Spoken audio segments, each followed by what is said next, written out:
Good day to all students and welcome again. आगे हम उत्तक तंत्र की बात करते हैं, टिश्यू सिस्टम की बात करते हैं कि प्लांट्स के अंदर कौन कौन से टिश्यू सिस्टम हमें दिखाई देंगे। तो देखिए डियर स्टूडेंट्स, रचना और स्थिति के आधार पर, इनकी संरचना और इनकी लोकेशन के आधार पर प्लांट के उत्तक तंत्र को हम तीन प्रकार से बांटेंगे और ये तंत्र हो जाएंगे आपके बाह्य त्वचीय उत्तक या एपिडर्मल टिश्यू, भरण और मौलिक उत्तक तंत्र, ग्राउंड टिश्यू सिस्टम या फंडामेंटल टिश्यू सिस्टम और वैस्कुलर टिश्यू सिस्टम। यानी तीन प्रकार के टिश्यू सिस्टम हमारे को यहाँ पर दिखाई देंगे। बाह्य त्वचीय उत्तक तंत्र, भरण या मौलिक उत्तक तंत्र, संवहनी उत्तक तंत्र। आप इंग्लिश मीनिंग भी ध्यान रखना। बाह्य त्वचीय उत्तक तंत्र को हम यहाँ पर बोल देंगे एपिडर्मल टिश्यू सिस्टम, बिल्कुल आपको ध्यान रखना है। और एपिडर्मल टिश्यू सिस्टम में देखिए, बाह्य त्वचा आप सभी जानते हैं कि पौधे का सबसे बाहरी आवरण एपिडर्मिस से बनता है। तो बाह्य त्वचीय उत्तक जो एपिडर्मल टिश्यू है वो पौधे का सबसे बाहरी आवरण बनाएंगे, आउटर कवरिंग बनाएंगे। इसके अंतर्गत बाह्य त्वचीय कोशिकाएं, इसके अंदर हम एपिडर्मल सेल्स को रखेंगे, रंध्रों को रखेंगे, स्टोमेटा इसके अंदर आएंगे। और बाह्य त्वचीय उपांग जो एपिडर्मल अपेंडेजेस है, जिनमें हम मूल रोम की बात करेंगे, रूट हेयर की बात करेंगे, वो सब इसमें आते हैं। तो बाह्य त्वचीय उत्तक तंत्र में कौन कौन सी चीज़ें इंक्लूड की गई है वो आप याद रखेंगे। बाह्य त्वचीय कोशिकाएं, एपिडर्मल सेल्स, स्टोमेटा और एपिडर्मल अपेंडेजेस या बाह्य त्वचीय उपांग जिसमें मूल रोम आते हैं या रूट हेयर्स आते हैं। बाह्य त्वचा पौधों के भागों की बाह्य त्वचा होती है, यानी एपिडर्मिस होती है बाह्य त्वचा। इसकी कोशिकाएं लंबी होती है, एक दूसरे से सटी हुई होती है और एक अखंड सतह बनाती है, यानी ये बिना टूटे पूरी की पूरी लेयर बनाएगी, एक लेयर बनाएगी। बाह्य त्वचा प्राय एकल सतह वाली होती है, बिल्कुल आपको ध्यान रखना है, ये एकल सतह वाली होती है। बाह्य त्वचीय कोशिकाएं पैरेन्काइमी होती है, यानी बाह्य त्वचा की जो कोशिकाएं हैं वो पैरेन्काइमा से बनी हुई होती है, जिनमें बहुत कम मात्रा में साइटोप्लाज्म पाया जाता है। इनके अंदर साइटोप्लाज्म या कोशिका द्रव्य की मात्रा काफ़ी कम होती है, जो कोशिका भित्ति के साथ होता है। कोशिका भित्ति भी यहाँ पर मिलेगी। इसमें एक बड़ी वैक्यूल पाई जाती है या रसधानी पाई जाती है।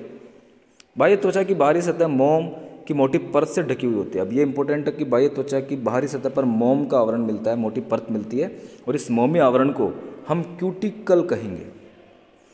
अब क्यूटिकल का काम क्या है? तो ये क्यूटिकल जो मोम से बना हुआ है, ऑब्वियसली क्यूटिकल पानी की हानि को रोकेगा और मूल में क्यूटिकल नहीं होती, यानी आप याद रखेंगे कि रूट में जो क्यूटिकल है वो एब्सेंट पाई जाती है। रूट के अंदर, एपिडर्मिस के अंदर क्यूटिकल नहीं पाई जाती है। तो ये इंपॉर्टेंट प्रश्न हो जाएगा, आप ध्यान रखेंगे यहाँ पर। रंध्र ऐसी रचनाएं हैं जो पत्तियों की बाह्य त्वचा पर पाए जाते हैं। तो अगर आपसे पूछा गया है कि स्टोमेटा कौन से टिश्यू सिस्टम में आते हैं, तो एपिडर्मल टिश्यू सिस्टम में आएंगे, बाह्य त्वचा पर पाए जाएंगे पत्तियों की। रंध्र वाष्पोत्सर्जन तथा गैसों के विनिमय को नियमित करते हैं। आपको पता ही है, ट्रांसपिरेशन और गैसियस एक्सचेंज को रेगुलेट करते हैं। प्रत्येक रंध्र में दो सेम के आकार की कोशिकाएं पाई जाती है। बीन शेप्ड कोशिकाएं यहाँ पर मिलती है, सेम के आकार की बीन शेप्ड कोशिकाएं यहाँ पर मिलेगी। तो इन बीन शेप्ड कोशिकाओं को हम द्वार कोशिकाएं या गार्ड सेल के नाम से जानते हैं, तो ये भी आप ध्यान रखेंगे।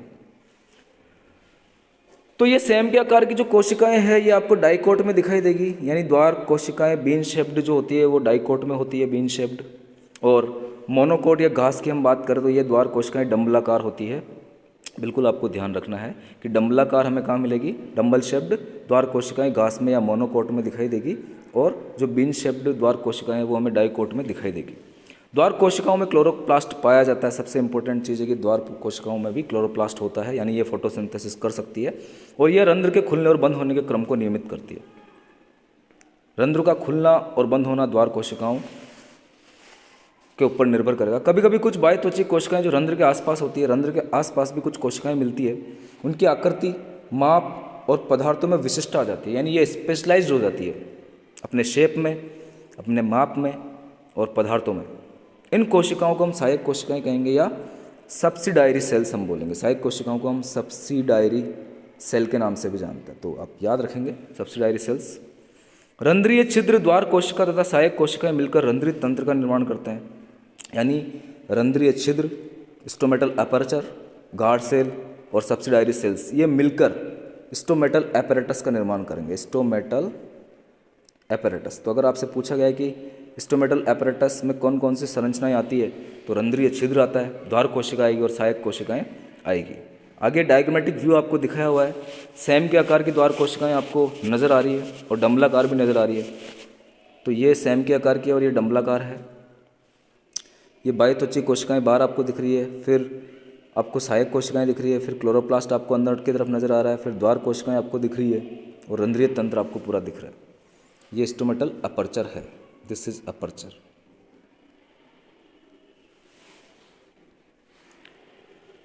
बाह्य त्वचा की कोशिकाओं पर अनेक रोम पाए जाते हैं। बाह्य त्वचा की कोशिकाओं पर आपको हेयर मिलेंगे, इन्हें मूल रोम हम कहेंगे और रूट हेयर हम कह देंगे।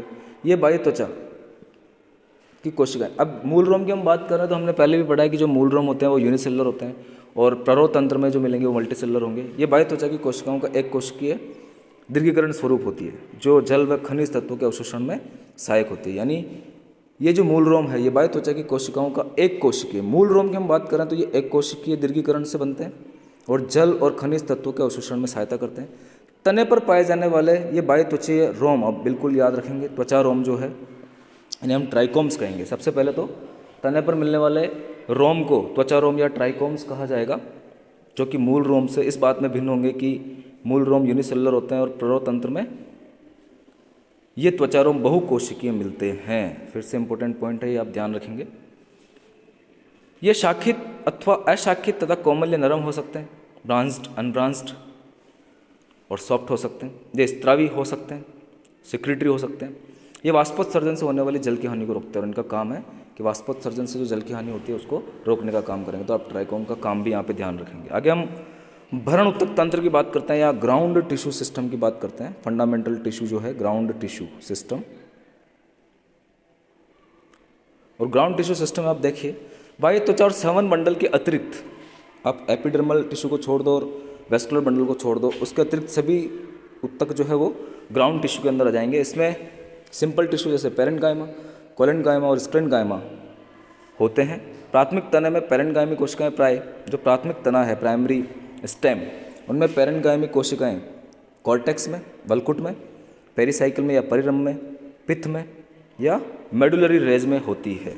तो प्राथमिक तना में पेरेन्काइमी कोशिकाएं कहाँ कहाँ पाई जाती है वो आप ध्यान रखेंगे कि बलकुट में मिलती है, परिरम में मिलती है, पित्त तथा मेडुलरी रेज या मज्जक किरणों में होती है। पत्तियों में भरण उत्तक पतली भित्ति वाले और क्लोरोप्लास्ट युक्त। अब पत्तियों की बात करते हैं, ग्राउंड टिश्यू पत्तियों में पतली भित्ति वाले होते हैं और क्लोरोप्लास्ट युक्त होते हैं और पत्तियों के हम इन्हें पर्ण मध्योत्तक या मेसोफिल कह देंगे।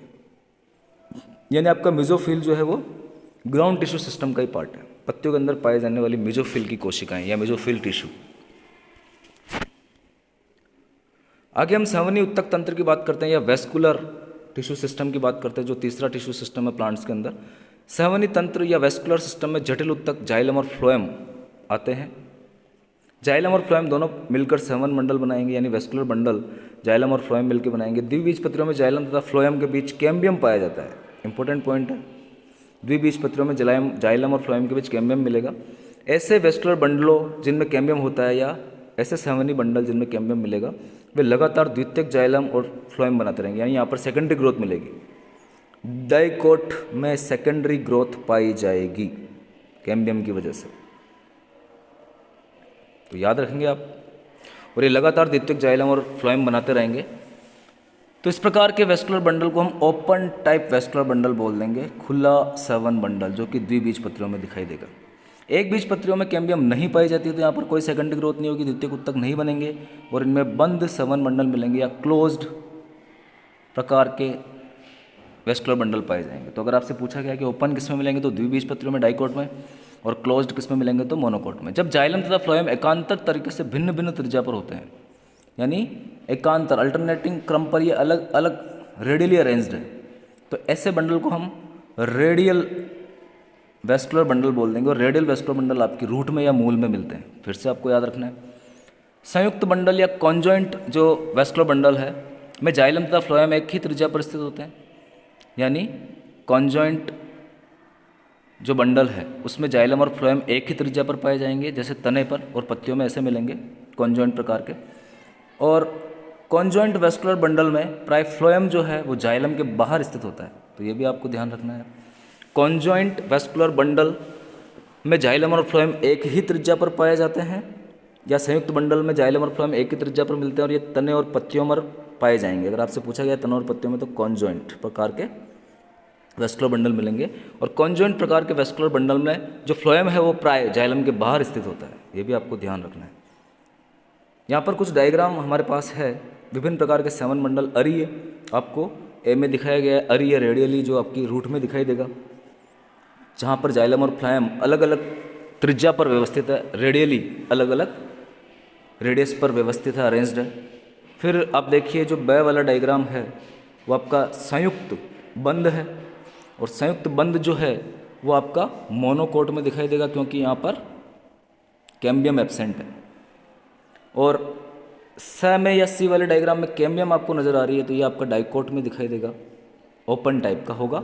स वाला ओपन टाइप का हो जाएगा, संयुक्त खुला हो जाएगा, कॉन्जॉइंट ओपन और कॉन्जॉइंट क्लोज्ड। तो बिल्कुल आपको ध्यान रखना है कि कैम्बियम जहाँ पर होगी वहाँ पर डाइकोट आपको याद रखना है, और जहाँ पर कैम्बियम नहीं होगी वहाँ पर मोनोकोट आपको ध्यान रखना है। तो इस प्रकार से एक प्लांट के अंदर पाए जाने वाले जो टिश्यू सिस्टम है वो कंप्लीट हो जाते हैं। तो इस लेक्चर में हम यहीं तक पढ़ते हैं डियर स्टूडेंट्स। आप अच्छे से नोट्स बनाइए या इस वीडियो को समझिए, एक एक पॉइंट आपके लिए कीमती है। बहुत बहुत धन्यवाद।